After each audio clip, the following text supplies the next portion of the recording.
আসসালামু আলাইকুম everyone, welcome to the 10th class of advanced research methodology. আজকের ক্লাসটা হচ্ছে রেজাল্ট অ্যানালাইসিস অ্যান্ড কনক্লুশন নিয়ে। লাস্ট ক্লাসে আমরা দেখেছিলাম অ্যাবস্ট্রাক্ট, ইন্ট্রোডাকশন অ্যান্ড ম্যাথোডোলজি নিয়ে। সো ওটা হচ্ছিল রিসার্চ পেপারের ফার্স্ট পার্ট। এখন হচ্ছে আমরা লাস্ট হাফ পার্টে এসেছি রেজাল্টসে। আফটার রেজাল্টের পর analysis and finally conclusion. Analysis অথবা discussion, anything whatever we can say. Okay, so result analysis and কনক্লুশনের স্ট্রাকচার এবং এখানে কী কী থাকতে পারে এই জিনিসগুলো নিয়ে আমরা ডিসকাস করব। আচ্ছা, তো ফার্স্টে আসি আমরা রেজাল্টের ক্ষেত্রে। রেজাল্টের পারপাস কি? আমাদের স্টাডির findings clearly and objectively present করা হচ্ছে রেজাল্টের কাজ। আমরা পুরা পেপারটা কী কী কাজ করলাম, বিশেষ করে ম্যাথোডোলজিতে আমরা কী কী কাজ করলাম, কোন পার্টে, এই যে ম্যাথোডোলজি পার্টে works done and interpreted and finalized, এই কাজগুলো আমরা যেগুলো করেছি ম্যাথোডোলজিতে সেটা হচ্ছে রেজাল্টে আসবে। ওকে, আর তো কি গাইডলাইন্স, মানে রেজাল্টে কি কি থাকে? রেজাল্টে হচ্ছে টেবলস থাকবে, চার্টস থাকতে পারে, গ্রাফস থাকতে পারে, ঠিক আছে? একটা রেজাল্টের সেকশনে অনেক কিছু ইনক্লুড হতে পারে। টেবলস নর্মালি সমস্ত রেজাল্টের মধ্যে একটা না একটা টেবলস, ফিগার্স তো অবশ্যই থাকবে। ফিগার তো ডেফিনেটলি, ফিগার ইজ কি বলে, আমি কি ধরনের কিভাবে কাজটা করেছি এটা একটা ছোট স্ন্যাপশট। তারপরে হচ্ছে আমার চার্টের একটা ফিগার থাকতে পারে, গ্রাফের একটা ফিগার থাকতে পারে। সো চার্ট অ্যান্ড গ্রাফের ফিগারটা সেটাও হচ্ছে আমরা ইনক্লুড করব ওটাতে। আচ্ছা, আর হচ্ছে যদি কোনো ডেটা থাকে সেই ডেটা টেবলসগুলো আমরা দিয়ে দিলাম। টেবলগুলো নর্মালি হচ্ছে আমরা স্ন্যাপশট নিয়ে লিখতে পারি না। একটা পেপারে রেজাল্টে বা যে কোনো ম্যাথোডোলজি যে কোনো জায়গায় টেবিলের কোনো স্ন্যাপশট নেওয়া যায় না। টেবিলের মতো করেই দিতে হয়, I mean row and column করে ড্র করে দিতে হবে ম্যানুয়ালি, মানে ডকে ড্র করে দিতে হবে আর কি, নট হাতে। তো কিন্তু পিকচার দেওয়া যাবে না টেবিলের, এটা হচ্ছে খুব স্ট্রিক্ট। আচ্ছা, রেজাল্টের যে এক্সপ্লেনেশনটা সেটা আমরা রেজাল্ট পার্টে মানে এক্সপ্লেইন করব না। মানে রেজাল্টটা আমরা দেখাবো যে এই রেজাল্টগুলো এসেছে, রেজাল্টটা বলবো যে এই রেজাল্ট এসেছে। রেজাল্টে যদি মাল্টিপল রেজাল্টস হয়, মাল্টিপল মেথোডোলজির মাল্টিপল রেজাল্ট হয়, আমরা সবগুলো ডেমনস্ট্রেট করবো, but we will not explain here. ওটা আমরা ডিসকাশন বা অ্যানালিসিস পার্টের জন্য রেখে দিব। ওকে, ডেটাগুলো লজিক্যালি এবং অর্ডার সিকোয়েন্স ফলো করে আমরা শোকেস করবো রেজাল্টের মধ্যে। ওকে, তো এই হচ্ছে রেজাল্টের একটা মোটামুটি স্ট্রাকচার। এখন আসি আমরা ডেটা ভিজুয়ালাইজেশন, মানে রেজাল্টের মধ্যে টেবলস, চার্ট, গ্রাফস অ্যান্ড এই জিনিসগুলো কিভাবে আমরা প্রেজেন্ট করব, এগুলো লেখার কিন্তু কিছু স্ট্রাকচার থাকে এবং স্ট্রাকচারগুলো মানে বলা যায় যে সব জায়গার ক্ষেত্রে মোটামুটি একই রকম। যে কোনো কনফারেন্সে টেবিলের হেডিংটা কীরকম হবে, বা টাইটেলটা বা গ্রাফের টাইটেলটা, ফিগারের টাইটেলটা কীরকম হবে, এই জিনিসগুলা খুবই ইম্পর্ট্যান্ট। এবং কোন জায়গায় বসাতে হবে, তারপর অ্যালাইনমেন্টে কি হবে, এই জিনিসগুলা মোটামুটি সমস্ত কনফারেন্সের জন্য একটা আইডিয়াল রুল ফলোই করে। তো এটা নিয়ে একটু আমরা দেখি। তো টেবিলের ক্ষেত্রে কি হবে, অ্যালাইন অল কলামস কনসিস্টেন্টলি, মানে left align text, right align numbers consistently. এখানে জাস্ট এক্সাম্পল দিছে। এখন আমি যদি একটা নাম্বারগুলোকে লেফট অ্যালাইন করি তাহলে সবগুলো টেবিলের নাম্বার লেফট অ্যালাইনই হবে। আর যদি যেমন একটা টেবিল থাকতে পারে আমার, যে কি বলে এটাকে, একটা টেবিল থাকতে পারে যে দুইটা কলাম তিনটা রো আছে। তো এর হেডিং যেটা হবে সেই হেডিংটাকে আমি বোল্ড করে দিলাম অ্যান্ড হেডিংটা সেন্টার অ্যালাইন করে দিলাম, কিন্তু আমরা যে ডেটাগুলো থাকবে সেগুলো আমরা সেন্টার অ্যালাইন করছি না, লেফট অ্যালাইন করে রাখতেছি। তাহলে সবগুলো টেবিলের ক্ষেত্রে সেম থাকবে, মানে কনসিস্টেন্সি ফলো করবে, সবগুলোর ক্ষেত্রে একই রকম হবে। আচ্ছা, টেবিলের ক্যাপশনগুলো হবে টাইটেল অ্যাবাভ দ্য টেবিল। টেবিলের title always above the table হবে, ঠিক আছে? আর ওভারলি কমপ্লেক্স টেবিল অ্যাভয়েড করতে হবে, মানে একটা টেবিলের মধ্যে বিভিন্ন ডেটা, বিভিন্ন প্রকারের ডেটা দরকার নেই। যদি মনে হয় যে আমার 3-4 রকমের ডেটা আছে, তাহলে 3-4 রকম ডেটার জন্য 3টা এবং 4টা টেবিল আমরা আলাদা আলাদা ইউজ করব দেখার সৌন্দর্যের জন্য। আমরা টাইটেলগুলো সুন্দর করে মেনশন করব, খুবই শর্ট কিন্তু খুবই এঙ্গেজিং টাইটেলস ইউজ করব, যাতে রিডাররা অ্যাট্রাক্ট হয়, পড়ার জন্য বুঝতে পারে যে এই টেবিলটা দিয়ে এটা বোঝানো হয়েছে। ঠিক আছে, নেক্সট হচ্ছে charts and graphs. Charts and গ্রাফের জন্য মানে কি ধরনের গ্রাফ, কি ধরনের চার্ট, আমরা অনেক ধরনের চার্ট পড়েছি আমরা 9-10-এ বা ইন্টার লেভেলে, যে পাই চার্ট আছে, বার চার্ট আছে, তারপর হচ্ছে কম্পারিজন চার্টস আছে, তারপর হচ্ছে বিভিন্ন প্রকার চার্টস আছে। তো এই জিনিসগুলা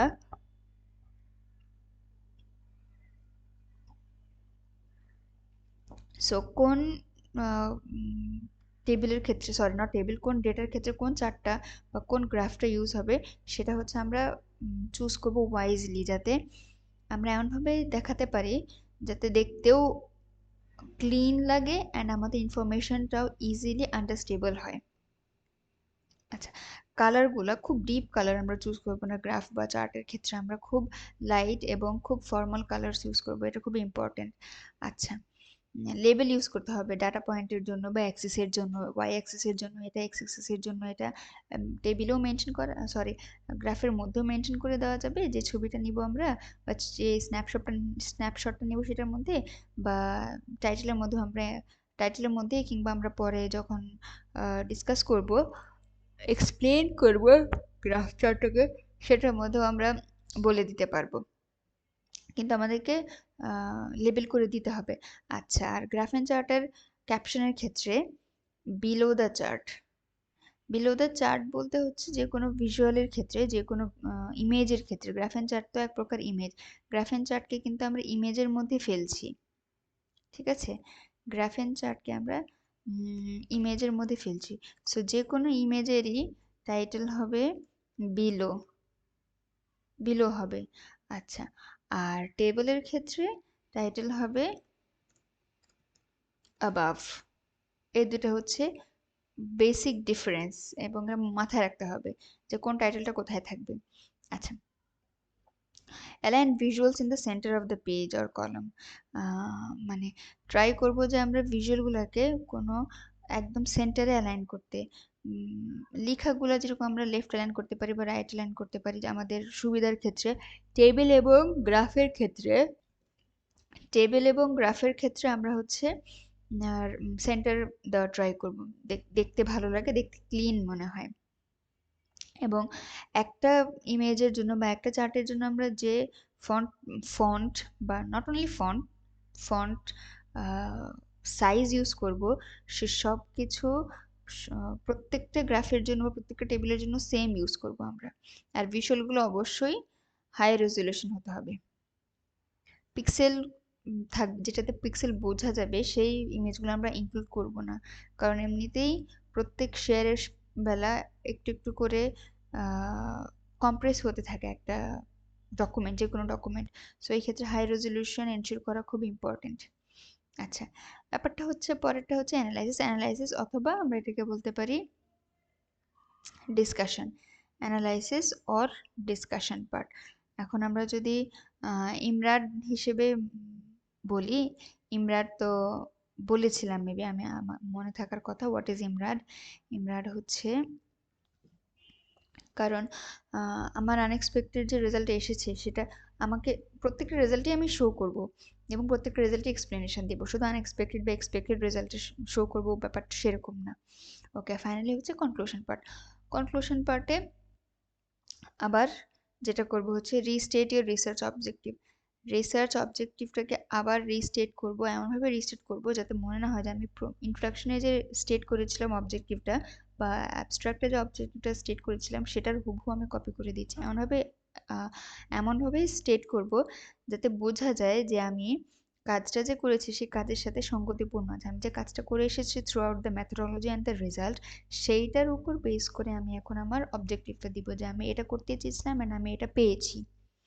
সেটা highlight the most important findings রেজাল্টে কি কি রেজাল্টে বা ডিসকাশনে আমি মোস্ট ইম্পর্ট্যান্ট কোন জিনিসটা পেয়েছি বা কোন রেজাল্টটা আমার জন্য বেশি সিগনিফিক্যান্ট সেই জিনিসটা আমি হাইলাইট করব কনক্লুশনে।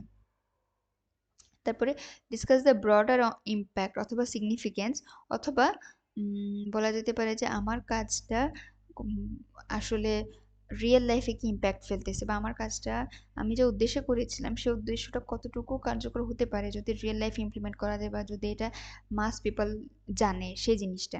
আরেকটা হচ্ছে সাজেস্ট ফিউচার রিসার্চেস অ্যান্ড আরেকটা জিনিস ইনক্লুড করা যেতে পারে সেটা হচ্ছে include the limitations and explain briefly future আমার এই কাজটা আমি যে কাজটা করছি সেটার ফিউচার ডিরেকশন আমি কি ধরনের কাজ করতে পারি সেটা আমি বলতে পারি।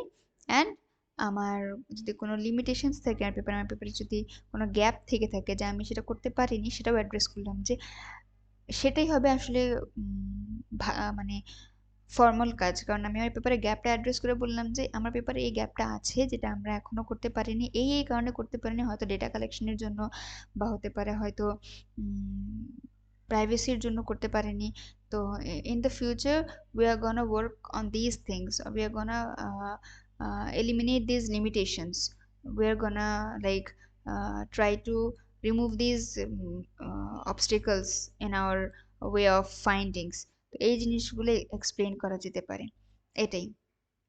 অ্যান্ড কনক্লুশনে বা অ্যানালাইসিসে বা ডিসকাশনে অবশ্যই আমরা সবসময় অ্যাভয়েড করব নিউ ডেটা বা নিউ আর্গুমেন্ট কোনোভাবেই আনবো না আমরা, কনক্লুশনও আনবো না, ডিসকাশনেও আনবো না, রেজাল্টও আনবো না। কারণ আমরা মেথোডোলজিতে যা যা করেছি সে মেথোডোলজি পর্যন্ত নতুন কাজ করা শেষ, রেজাল্টে just result, the answers of every findings, every questions will come in the results, and conclusion and discussion will just show what we found, what we want to do, what we did, just these things, no new anything, nothing. Okay, so and never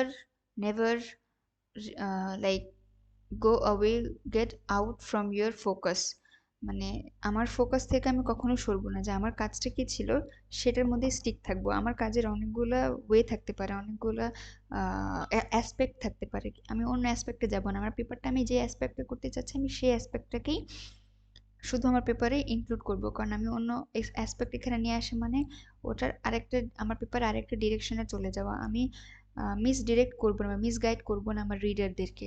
so আমি just focus থাকবো and consistent থাকতে হবে through out the paper. আমি যেটা নিয়ে করছি আমাকে সেটাতেই স্টিক থাকতে হবে।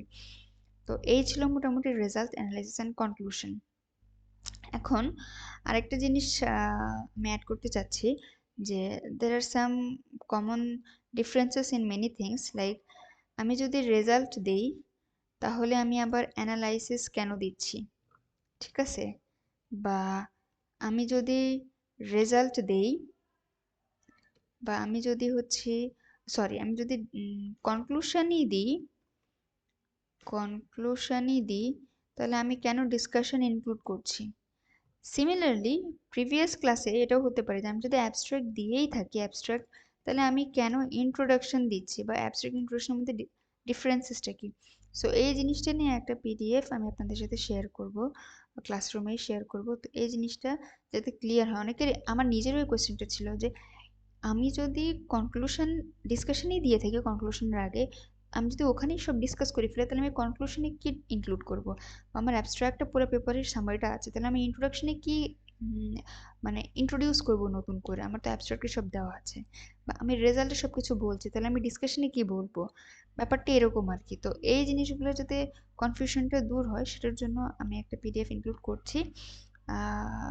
Check out that PDF. I hope that will help you a little bit. And if এরপরেও if you have any questions or any confusions, kindly reach me out, and thank you. Assalamu alaikum.